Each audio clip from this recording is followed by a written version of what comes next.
when sparks fly. Am I right? Wow. Welcome to AMFest 2024, or as I like to call it, BAMFest. Okay, now who here would say that I somewhat had a hand in raising you? See, now that's the comment I most often hear. You raised me. Well, as your TV mother, I have some things that I'd like to say. So buckle up, Buttercup, because I'm not messing around anymore. I'm here today to talk to you about one of the nastiest fallacies to ever pervade our society, and I'm very well versed in it. Cancel culture. So let's start off with a bang, shall we? The top 3 things you can do to get yourself canceled. Starting off at number 3, post, comment, or like some stuff. The first time I was canceled was for a comment that I made on Joe Biden's Twitter account. He had a picture of himself with a mask, and the caption said, "Wear a mask." So I responded, masks aren't law, that's just an overreaching suggestion, but you do you, boo. Now, little did I know at the time that that is grounds for immediate cancellation and the death penalty. Yes, after trending to number 2 on Twitter and receiving numerous death and rape threats, I was branded a homophobic, Trump-loving racist. I guess those 26 episodes of Will and Grace that I did were just overlooked. So coming in hot at number 2 on what to do to get yourself canceled, speak at a school board meeting. Oh, that infamous school board meeting. Later, where Joe Biden held a press conference about the parents that spoke at the Williamson County School Board meeting, me. He said that we were inciting violence and that our opposition to his COVID measures was an act of domestic terrorism. That was me he was talking about. He said that about your mother. Inside Edition cut up my video, set it to ominous music, and narrated it as The Rant. Articles popped up about my anti-mask tirade. It was a rant heard round the world. And overnight, I went from America's favorite mom to America's favorite domestic terrorist. Pew, pew. But the number 1 way to get canceled is to pick a fight with Big Pharma. Let me just be very clear. Spoiler alert, I will not comply to any medical mandates ever.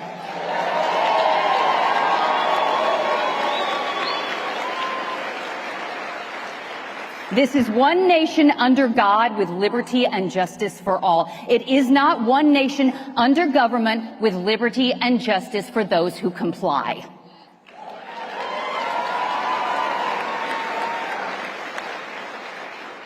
If we as a country lose the right to reject a medical product made by the most corrupt industry in the history of the world, if the government captures the right to force medicate a people against their will, if you give up the sovereignty over your body, it is game over, people.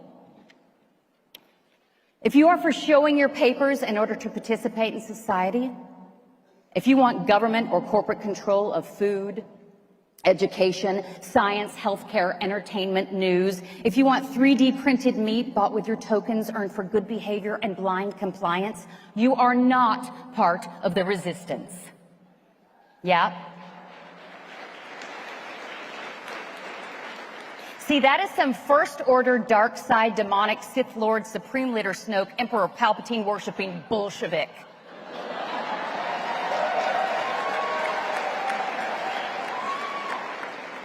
And I don't care what your stance is on vaccines. Oh, shoot. I said it. I said the forbidden V word. The word no one is allowed to say except they're with Voldemort. You dare not say it. Remember when the forbidden V word was vagina? Those were the good old days, am I right? Look, I don't care if you love them or hate them. Vaccines, not vaginas. I don't care if you got 10 of them or refuse to get any. Your freedom to choose what goes into your body is your inalienable, God-given right.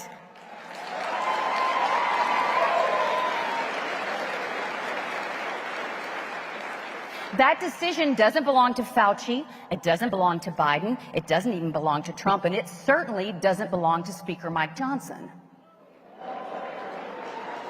It is your right just for existing as a human being. See, your sovereignty comes from God and God alone.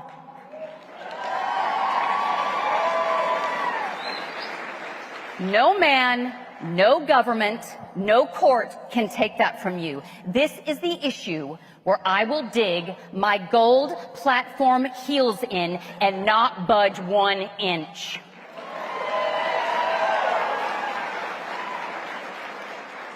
So before this becomes a hill to die on, I implore you, please, make it a hill to not comply on.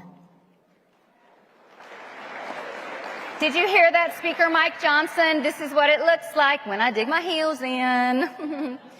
Did you hear what was in that spending bill? Vaccine mandates, mask mandates, vaccine passports, expanded emergency powers, and gain-of-function research. That is so 2020. I mean, as his employer, what do we think about that? No. So I just want to let you know, if you're listening, Supreme Leader Johnson, that I, for one, am not doing that.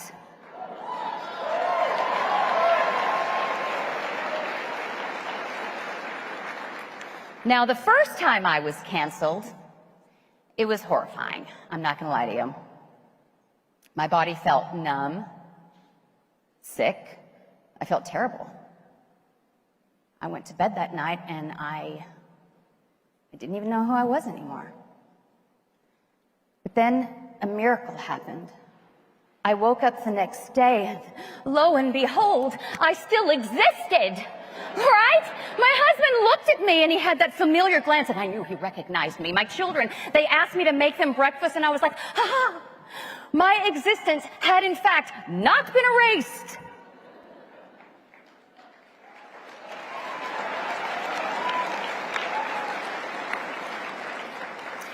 See, here's the truth. You can't cancel people. You can cancel your dinner reservations. You can cancel your gym membership. You can cancel your flight. You cannot cancel people. You can't erase someone's existence by closing your eyes, throwing a tantrum, and saying the word cancel a bunch. It doesn't work. It's like when toddlers play hide and seek and they're convinced when they cover their eyes that you somehow disappeared when you're actually standing right there in front of them. See, the real purpose of cancel culture is to put so much social pressure on you that you shut up and quietly go away. I recently wrote my first children's book. It's called One Small Little Voice. It's about a princess. It's actually not about a princess. It's about me dropping some truth bombs at a school board meeting. But let's say for the sake of argument, it's about a princess who uses her one small little voice to speak up, save her kingdom as everyone is locked away, hiding in their homes, held captive by fear. I had an interview for that book release, and I was asked the most interesting question. She asked me, Miss Baker, what made you change so radically to stand up to Hollywood? And I thought, am I radical? I mean, that is a big word. I mean, I know I'm rad, but like, am I radical? And then it hit me. I didn't change. They did. I was perfectly willing and able to go to work, smile at people, show my face, breathe air, live life. They wanted me to shut my mouth, muzzle my thoughts, mask my face, interview by video, stand 6 feet apart on a little circle on the floor behind plexiglass, take their shot, show my papers, swab my brain. A disease so deadly, you have to stick a cotton swab from China made with ethylene oxide up your nose to your brain to see if you have it. I just wanted to raise my kids, live life, work a bit. They wanted me to comply to all of their tyrannical demands or else. I didn't radically change. They did.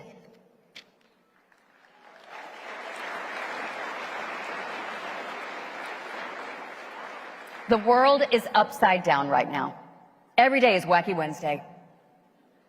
And it's all by design. It's straight out of their little Marxist playbook. They want us to fight each other. And let me be clear who I'm talking about when I say they.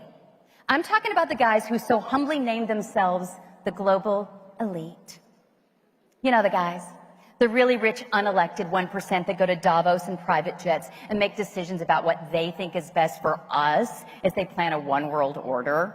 You know, Klaus Schwab of the World Economic Forum that says we can never go back to normal, and by the year 2030 you will own nothing and you will be happy about it. I have 4 words for you, Klaus. You go first, loser.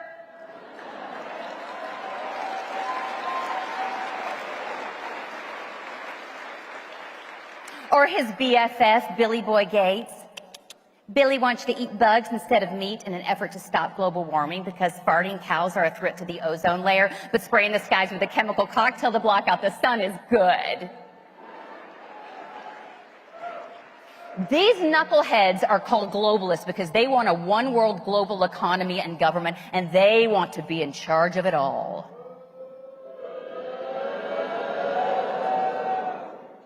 Please do not ever forget Yuval Noah Harari said the quiet part out loud when he boasted, in the future, you will have to accept that a small group of elites will be your gods. Well, Yuval, if you want to be my god, I'm going to have to be your mother and give you a big spanking, a timeout, and take away your phone.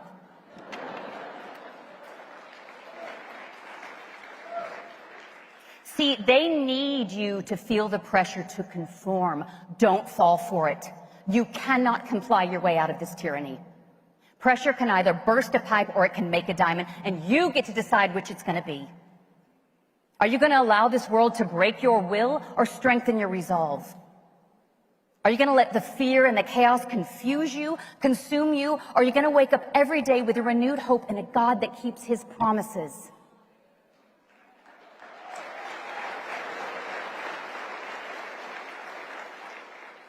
Now, before being an actress, producer, writer, speaker, vigilante, domestic terrorist,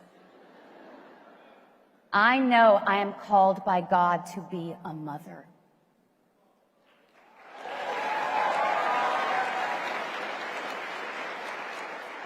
I feel it in my bones. I love my kids. I'd give it all up to protect them. I did, and I'd do it again.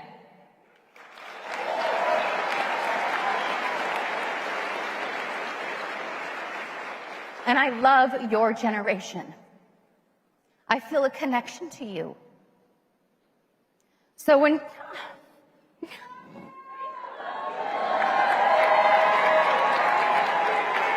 I love you guys!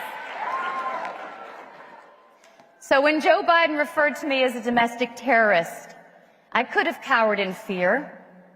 But let me tell you, that day, that public servant poked the wrong mama bear. You think I was bold at that school board meeting? I was just getting started. I do not co-parent with the government. These globalists will not steal this generation on my watch. I will not participate in the freedom-sucking, government-indoctrinating, financial enslaving, one-world tyrannical takeover where your generation pays for the mistakes that my generation made because we were too afraid to speak up, stand up, rise up, brave up.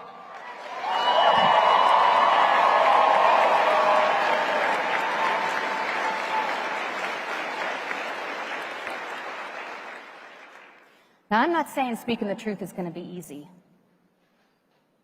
I'm not saying you won't lose your job, face adversity, lose your friends.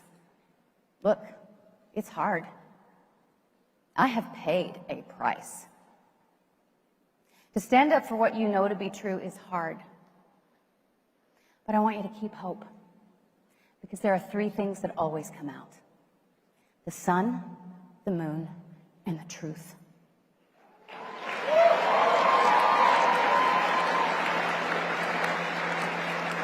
And sometimes we are just called by God to do hard things. God has set me on a new path.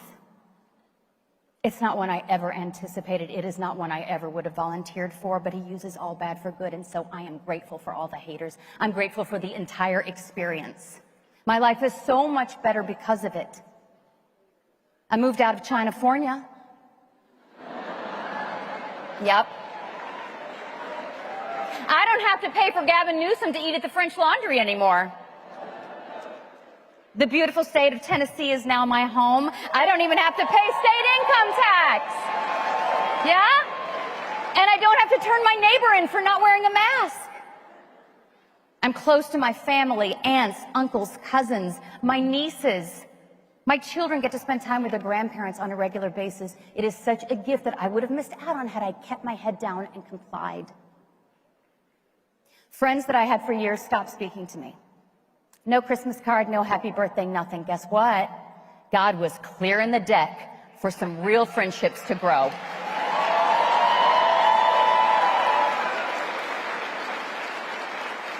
And I have never had better friends than the ones that I have right now. I homeschool my kids now, too. That's right. Took them out of those little indoctrination camps. Our time with our children is precious. I want you to do me a favor. When you leave here today, kids, I want you to look back at a picture on your phone of you 3 years ago. Just 3 years. It's a blip. Look at how young you look. You look like a baby. But here's the thing. You're our babies. Parenting is the most bittersweet job in the world. I am raising the people that I can't live without to live without me. Time is a gift. Open it and cherish it. Now, as far as work goes, that was a big blow. In the Bible, John 12:42-43 talks about how a lot of priests did believe that Jesus was the Messiah. But because of the Pharisees, they didn't dare come out in the open with it. They were afraid of getting kicked out of the meeting place. So when push came to shove, they cared more for human approval than they did for God's glory. So I spoke the truth, and I was kicked out of the meeting place. Big deal. Last I checked, the Hollywood meeting place was burning down because most of them were at Diddy's party. Oh, she said it! She said it!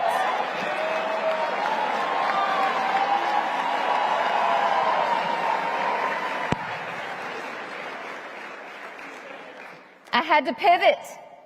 This has pushed me to go out of my comfort zone. I was so familiar with acting and making other people's lines sound good that I forgot that I had other skills. This forced me to lean into writing, producing, forging a new path for my career, one that is better, where I can have a say in the content I'm co-creating. Professionally, no one would speak to me for 2 years, let alone hire me. But oh, how the tides have turned. I'm a published writer of a children's book. I've written and I'm currently developing 2 films. I just finished writing, producing, and acting in a kids' television series called The Adventures of Iggy and Mr. Kirk, coming out in 2025. I just signed with a literary agent to write another book, and now here I am with all of you. That's my favorite part.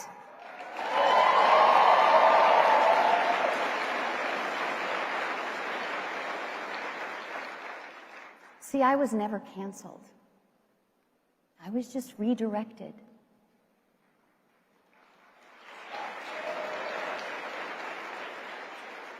I've learned that when God closes a door, don't stand there crying, jiggling the handle. Don't get angry and try to bust it down. Don't try to frantically pick the lock. Instead, open your eyes, look around, and walk through the door He's opened right in front of you.